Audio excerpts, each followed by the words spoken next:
Bonjour everybody, this is Pat. Today we've got a special video for you in our series about the history of French America.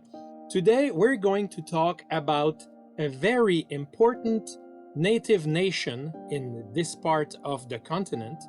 They are well known as the Iroquois, but they call themselves the Haudenosaunee. I hope I pronounced that right. If not, I apologize. So these are an amazing people. They're very important. They play a huge part in the history of New France and New England. And today we're going to talk particularly about the Iroquois confederacy. One of the greatest puzzles of Quebec prehistory is the disappearance of the Iroquoians of the Saint Laurent Valley. At the time of Jacques Cartier's voyages between 1534 and 1542, they were settled all along the Saint Laurent River. We know that they lived in two main villages called Stadacone, present-day Quebec City, and Hochelaga, on the island of Montreal. The French explorer also names 6 other smaller villages located on the north bank of the river: Ajoaste, Starnatam, Taya, Citadine, Tequenondey, and Achelasie. But it is not known whether these were actual villages or simple temporary encampments.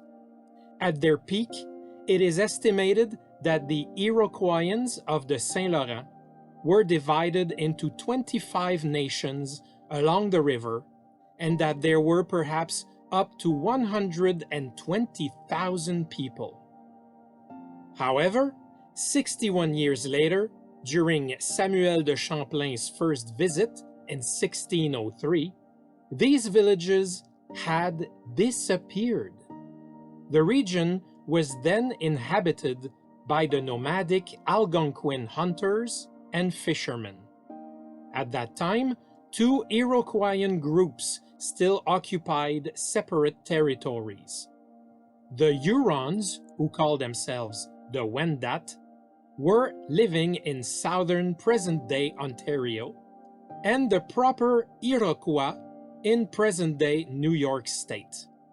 However, several clues strongly suggest that the Iroquoians of the Saint Laurent were a separate group from these 2 entities.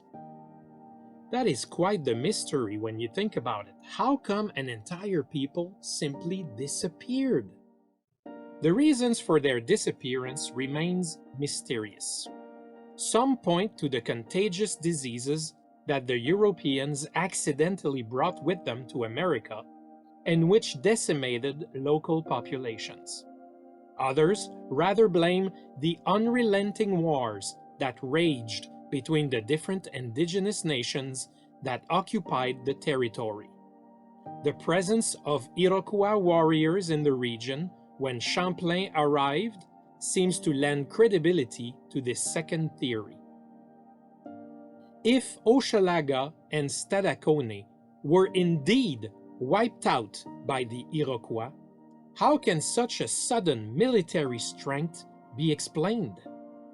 Native oral tradition tells an extraordinary story which may well contain enlightening historical elements.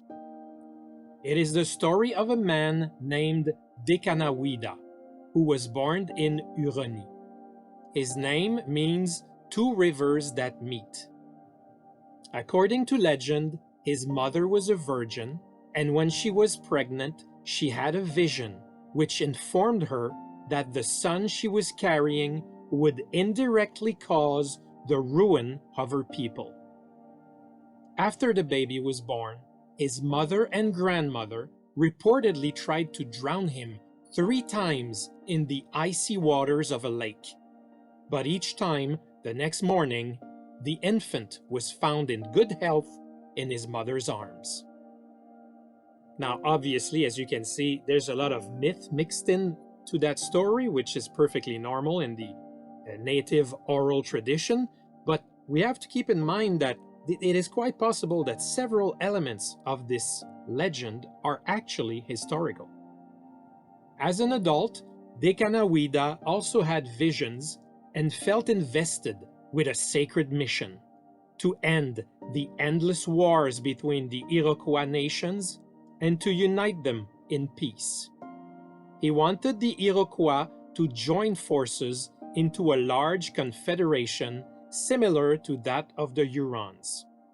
The Huron alliance already brought together 5 nations: the people of the bear, the people of the rope, the people of the rock, the people of the fallow deer, and the people of the marsh.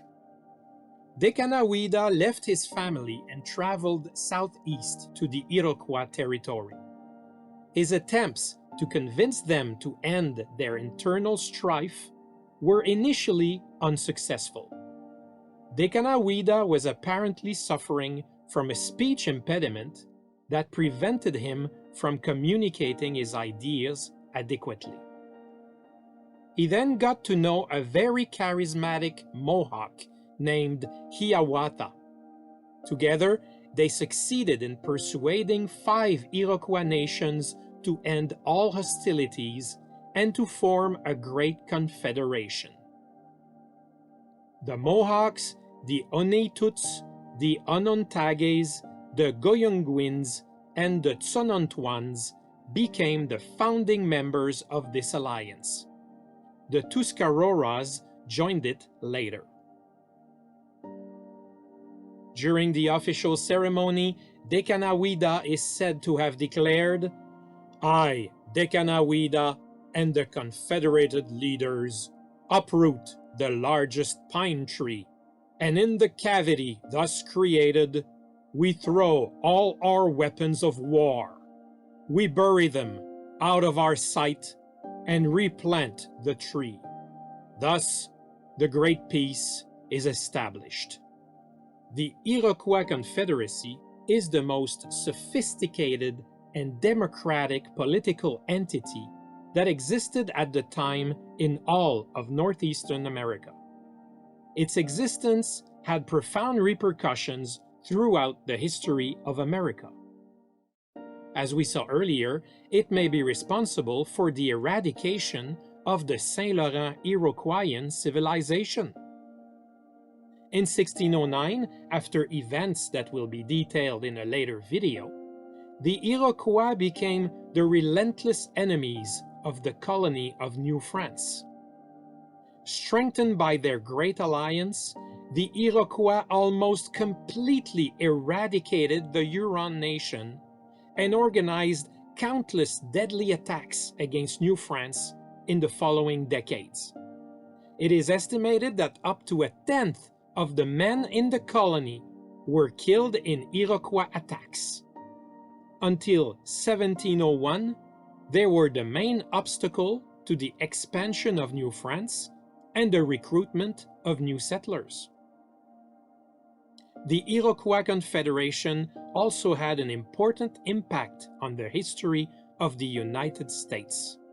In 1988, the US Congress passed a resolution recognizing the influence of the democratic principles of the League of Six Nations in the writing of the American Constitution. There you go, that's the history of the Iroquois Confederation. It's important to know that their descendants are still around, they still live among us today. They are still a proud people with an amazing history and a great culture, and it is really interesting to learn more about them. I encourage you to do so if you found that this video was interesting. Having said that, that's all for today. Please leave a little thumbs up if you enjoyed this video, subscribe to our channel if you want more, and having said that, I say to you au revoir and see you soon.